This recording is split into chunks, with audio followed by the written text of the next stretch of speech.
जय श्री कृष्णा। राधे राधे दोस्तों, स्वागत है आपका अपने चैनल पर।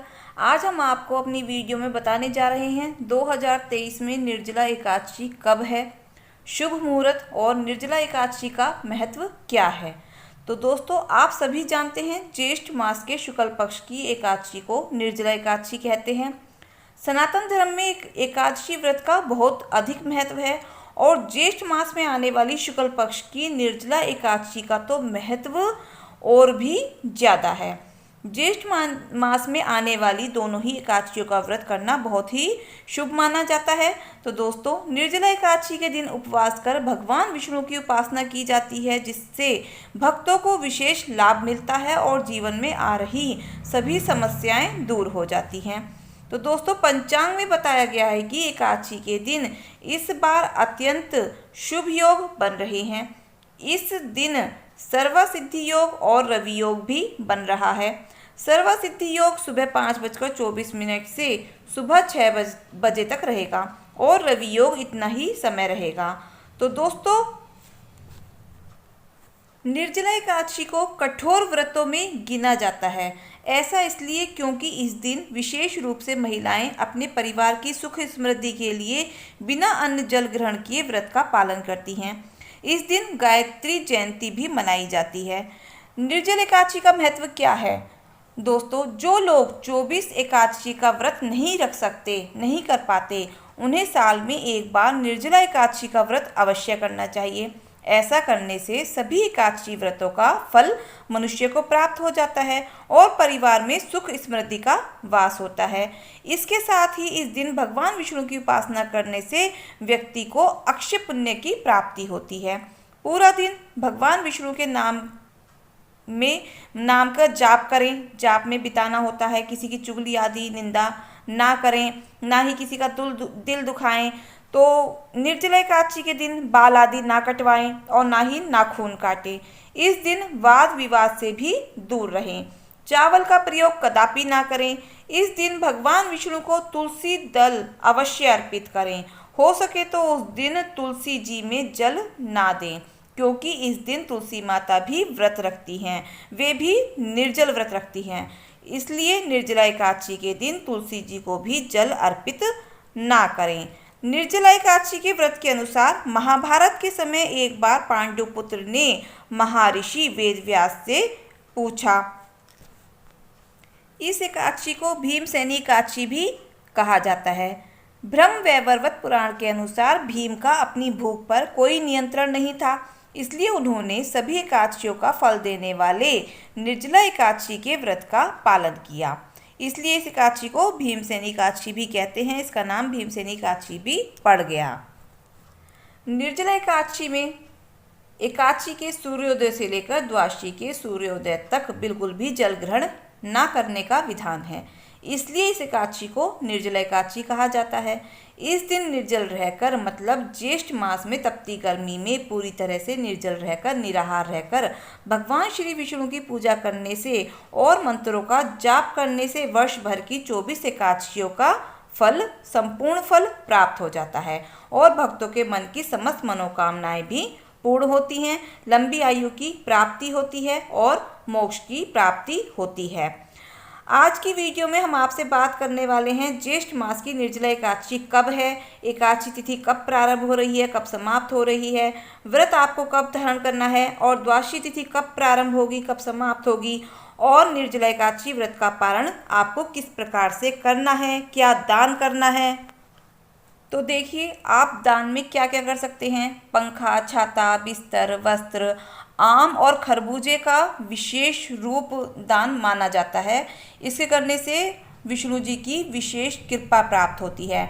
आप गोदान भी कर सकते हैं, भागवत गीता का भी दान कर सकते हैं, मीठा जल दान कर सकते हैं। जल दान का सबसे ज़्यादा महत्व है। तो इन चीज़ों का दान करने से असंख्य पुण्यों की प्राप्ति होती है, पापों का नाश होता है। तो दशमी तिथि के दिन ही आपको इन सब बातों का ध्यान भी रखना है कि भूमि पर शयन करना है। भूमि पर शयन करने से शास्त्रों में विधान है कि भूमि पर शयन करें, ब्रह्मचर्य का पूर्ण रूप से पालन करें और सभी नियम दशमी तिथि से प्रारंभ हो जाते हैं। एकादशी के दिन प्रातःकाल जल्दी उठें और नित्य कर्मों से निवृत्त होकर स्नान करें, साफ स्वच्छ वस्त्र धारण करें। और हाँ, जैसे एकादशी में व्रत का नियम होता है कि किसी भी पवित्र नदी में स्नान करें, लेकिन सभी के लिए संभव तो नहीं हो पाता, इसलिए आप पवित्र नदी में स्नान करने जा पाते हैं तो बहुत अच्छी बात है, और अगर नहीं जा पाते हैं तो नहाने के जल में गंगा जल डालकर स्नान करें, साफ स्वच्छ वस्त्र धारण करें, भगवान सूर्यदेव को जल अर्पित करें, फिर अपने मंदिर में जाकर विधि विधान से भगवान श्री विष्णु की पूजा करें और भगवान के सामने शुद्ध घी का दीपक जलाकर अपने व्रत का संकल्प लें। ज्येष्ठ मास की शुक्ल पक्ष की एकादशी गर्मी में आती है, तो गर्मी में प्रयोग की जाने वाली जो वस्तुएं होती हैं उनका दान करना श्रेष्ठ माना जाता है, जैसे कि जल का दान, वस्त्रों का दान, आसन का दान, जूता, छतरी, पंखा, फलों का यथासंभव दान करना चाहिए। इस दिन कलश का दान मतलब जल से भरकर कलश का दान करने से कहा जाता है कि वर्ष भर की एकादशी का फल प्राप्त हो जाता है, तो जल कलश का दान आज के दिन जरूर करना चाहिए। अब बात करते हैं शुभ मुहूर्त की एकादशी तिथि कब प्रारंभ हो रही है, कब समाप्त हो रही है। निर्जला एकादशी 31 मई बुधवार एकादशी तिथि प्रारंभ होगी 30 मई मंगलवार दोपहर 1:09 से, जिसकी समाप्ति 31 मई बुधवार की दोपहर 1:46 पर समाप्त हो जाएगी। जो भक्त व्रत रखना चाहते हैं उन्हें अन्न और जल का त्याग एकादशी तिथि की सुबह से करना होता है, मतलब वैसे तो दशमी की रात से ही आप ये कर दें, त्याग कर दें अन्न का और जल का। 31 मई बुधवार को सूर्योदय सुबह 5:45 पर और सूर्यास्त का समय शाम 7:03 पर। राहु काल का समय इस दिन रहेगा दोपहर 12 बजे से 1:30 बजे तक। और मान्यताओं के अनुसार राहु काल का समय अशुभ मुहूर्तों में गिना जाता है। द्वादशी तिथि प्रारंभ होगी 31 मई बुधवार की दोपहर 1:47 से। इसके साथ ही हरिवासर का समय भी प्रारंभ हो जाएगा और द्वादशी तिथि समाप्त होगी 1 जून गुरुवार की दोपहर 1:39 पर। द्वादशी तिथि यानी कि 1 जून गुरुवार को सूर्योदय सुबह 5:44 पर और सूर्यास्त का समय शाम 7:04 तक रहेगा। इस दिन ब्रह्म मुहूर्त का समय सुबह 4:08 से सुबह 4:56 पर रहने वाला है, जिसमें आप सुबह की पूजा स्नान आदि कर सकते हैं।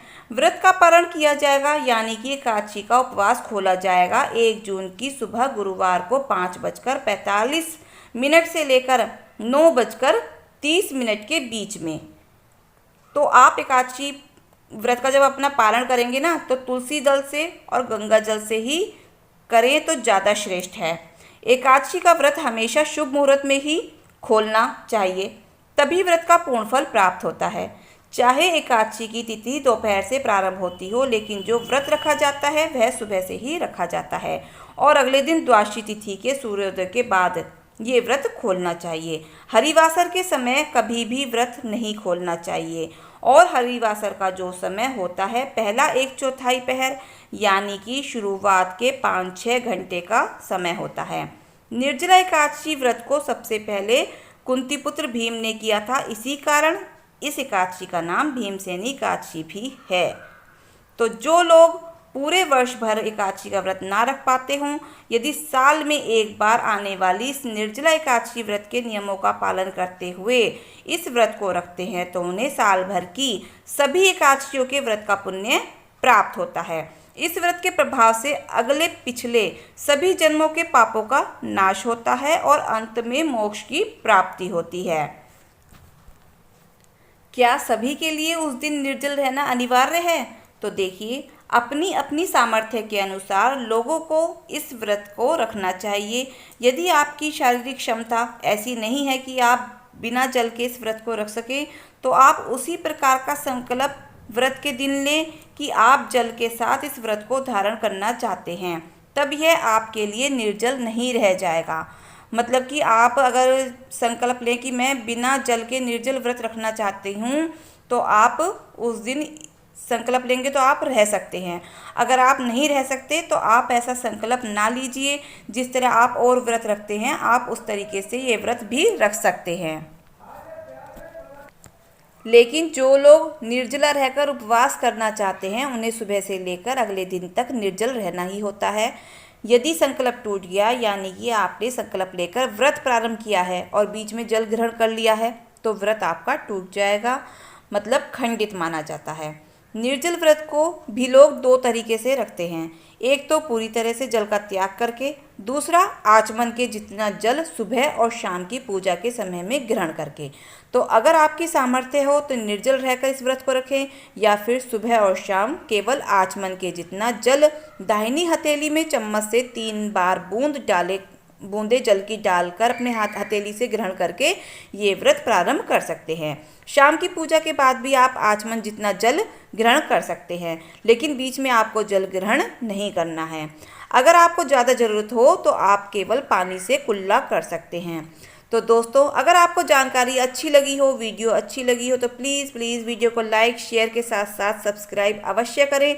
तो मिलते हैं फिर नई वीडियो नई जानकारी के साथ।